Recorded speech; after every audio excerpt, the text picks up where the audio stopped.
This is 100 watts and a wire. Shall we get to some questions? Do we have any that are coming into the chat that want to come through here? And maybe it will spark if you have a question or comment about the ARRL.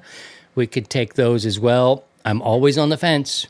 And I know they're the ones who, quote unquote, protect the spectrum or what have you. I get it. And Steve's a lifetime member, I believe, and other people are, and they pay one rate and they don't have to deal with this rotating up and down. I don't think they go backwards. I think it's probably just going to keep going up. So you were smart to get on that list of forever ever list where you paid. As long as ARRL's around or I'm around, I'm there.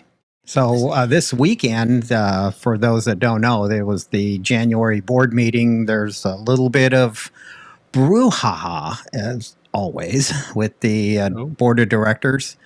And so there was a possible rewrite or approval of a, was it board 46 or whatever, something 46. I've been kind of somewhat paying attention to it, but that's been tabled. There's, if you want a quick synopsis of what happened, it's already posted on the league, and I'm good with the new contract, so I'm good, James.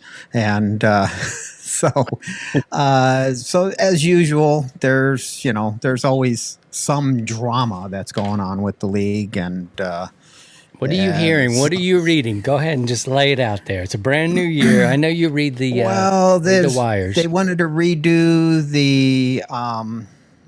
So if you're going to run for director or vice director, you're going to have to agree to these new guidelines, that code of ethics, essentially, and in the past they really didn't. You have to agree to it, but you can't read it yet until you agree that you're going to agree, that you're going to abide by it.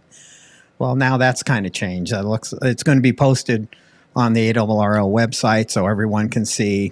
There's a little bit of this language in the 46 bylaw 46. That's what it is, BL 46. That is going to, as people were interpreting that, it was going to stymie the our directors, your director, my director, of talking to us about what's going on with the league. There was going to be a little bit more of comes with the code of ethics and stuff. They were going to try to tighten down. But it doesn't matter what the league does. I mean, they're you're going to have a group of people that are going to be irritated with them. They're going to be a group of people that's going to agree with it. So they're in a no-win situation. They're between a rock and a hard place. And some of it they brought upon themselves. There's a feeling amongst a lot of people that the board's trying to be secretive, and I personally am not real big fan of that. There's some stuff that needs to be kind of kept confidential and things like that. But I believe in open transparency to the membership. If you're not a part of the membership, then, hey, if you keep it from them, but it gets leaked out.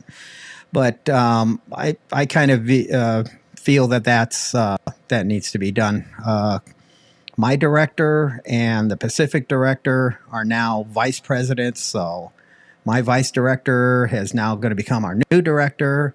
And we're going to be looking for another vice director here in the Northwest Division, and same thing with the Pacific Division. So there was a little bit of movement afoot, and so it's just read about it on the ARRL website, the quick synopsis, and in a month or so, the official minutes from the board meeting will be available. So it's pretty much going on. There's with the cost of, let's see, what else was there? I'm trying to remember what I read today. They're going to make associated membership for students that are under 21 free. So now they can become part of the the league and everything. So that's kind of helped. They're talking about reinstituting a lifetime membership for 70 and over. So how that's going to play out, I don't know. So that's kind of good. As Jim put it, the current CEO has made the league toxic, and so that's yeah, that's an issue, and there's been a lot going on. And if you want to know what the CEO is all about, get yourself. Let me reach back here. One of these, or go on the ARRL website and read his columns there. The, what is it, Second Century or something like that. And yep, Second Century, and that's the writings of the CEO, and they have been quite interesting for the last couple of years. They've been kind of here, kind of there, and but you know, he is who he is, and so yeah, that's pretty much in a nutshell. I've been kind of watching. If you really want to see the hornet's nest and hear a lot of people that are non-members complain about the league and stuff like that, just go over to QRZ, go into the forums, and under the ARRL governance forum, there's a lot of stuff going on there. So that's one area. And it's an easy place to find out what's going on and links to articles and people's thoughts on what's happening with the league. Is Mr. Minster NA2AA, is he making it difficult to get new members? I wonder. What's your gut tell you on that, Steve? I think he's trying to be controlling, and I think he's trying to get the board, kind of manipulating the board from what I'm seeing. I don't know a lot about the man personally. I do know, and this is just my observation and personal opinion, the man is thin-skinned. Mr. Minster, you need to get a little thick skin. Yes, social media and the internet can get really, really tough on you. And there's, but you know what? Step up, man up, have some integrity, and let your actions speak instead of your words. Okay. Well, thank you for that. There was, I forget Jim, who has a YouTube channel. Someone sent me a video from Jim. He's like NW6. No, it's W6. W6LG. LG, yeah, Jim in California. He read a letter from somebody on the inside. He just made a video, and someone sent it to me. And I just read it, and it's a short one, and he goes down, and it talks about this toxic, thing. I'm with you, though. I think the age of transparency, it's, oh, Lord, I don't know. We won't get into all this. Because there's some parts of this woke mess that I just can't, and the cancel culture and all this. Some of it works for me, and some of it doesn't. But to each their own now. But I think transparency in our nonprofits, the non-for-profits, should be, corporations, they're going to do what they do, and they're shady, and they're backhanded, and they'll stab you and cut you, and people see it, they don't know, and all this, I don't know, and it's secretive. It's a whole world of its own.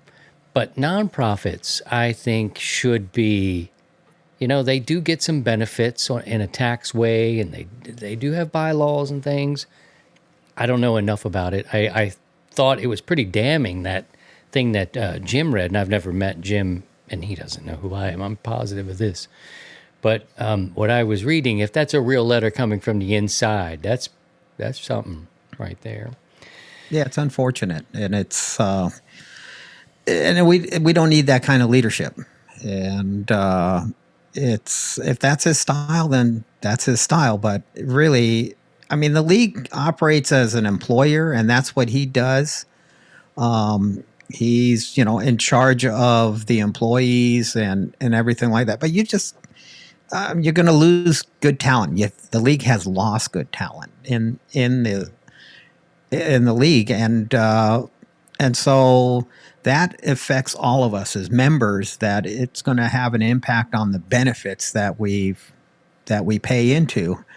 The other thing that I thought was kind of underhanded and a lack of integrity on the league's part was not honoring the printed copies of QST to members so Scotty re-upped for 3 years, for example, and then 3 months into his 3-year membership run, they said, "Oh, we're dropping QST printed edition. You can get it digital, and but if you want the printed copy, then you're going to have to pay another $25 a year on top of it." And just to have the privilege of having a paper copy. And so it's it's unethical. I mean, yeah, legally they can do that and all that other stuff. But you know what? It's unethical. It talks about the integrity of the league, and just honor it. It's 3 years. Yes, it costs a lot of money. Yes, it's all this other stuff. It's so just live up to your word, your end of the bargain. It's kind of a contract. It's not a legal binding, but it's still, the member paid expecting these services, which you said you will at the time of when they made their payment, and then you change it in the middle of it. And it's you have the legal footing to do it, but it's not right. And ethically, it's not right. So, and there was a comment. That's part of the reason why I didn't, when I re-upped this time, I opted not to give them the extra money for the magazine after the crap that they pulled, where they're, pulling like you were saying, pulling the magazines and then putting an upcharge on it, so to speak, shortly after you've signed up. And that was part of the reason why I didn't even bother to, pay extra to get the hard copy of the magazines. I was like, nah, that's not cool, man. And so. James says he's Kilo India 5, Oscar Echo Bravo. On the down low is okay, but complaining and not paying dues is a blank. So, I'll say this. I've been a member ever since I was licensed in 2012. Every year I reluctantly pay. It has nothing to do specifically this time around, maybe with the CEO. In the past, there's been other things, and sometimes there's been money involved where I'm like, man, I don't know, I need that money.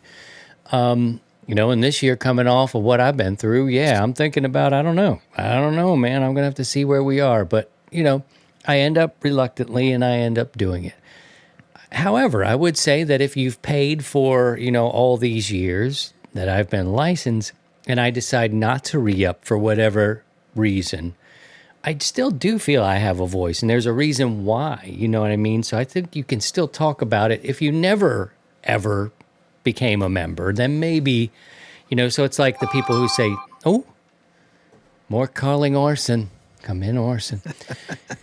It's like saying, don't talk about politics if you don't vote, right? But I think if you were a member a while and you get out for a little bit, or maybe you decide to come back in, you still should be able to have that opinion. So I hear what you're saying, James. Maybe if you're not ever getting in it, okay, then don't talk about it. But if you have been and you got out, you have an opinion on it, okay. So I don't know, Steve, does that make any sense? Okay. Got it. Yeah, it does. Okay, let's answer some questions. If anybody has a question here while we're here, put a Q in front of it. We will try to pull that. I know there's a couple things going on. People are voting James, one sidecar, for ARRL CEO. Nice. I would tell you, I don't think you have enough money to pay for him. But yeah, I would vote for him. But the halls of the ARRL would look a lot different. I can tell you that. You'd see these three up there like this. Mm-hmm. You better listen. There'll be some enforcement for real going down. And that's a paid position. That's a highly paid position. I think he's making about $305,000 total compensation. For that much money, you could get the three of us. The three of us will come do it for that. Damn. I saw a number being floated around. I don't know if it was there. I think it might be for 305 or somewhere around there, and he's highly paid and for a nonprofit. So, yeah. All right. Todd did his he paid before the change for 3 years in December. It's nothing but love here. We're all good. We're all on the same team, and that's where we are with that. To join the 100 Watts in a Wire community, visit 100wattsinawire.com.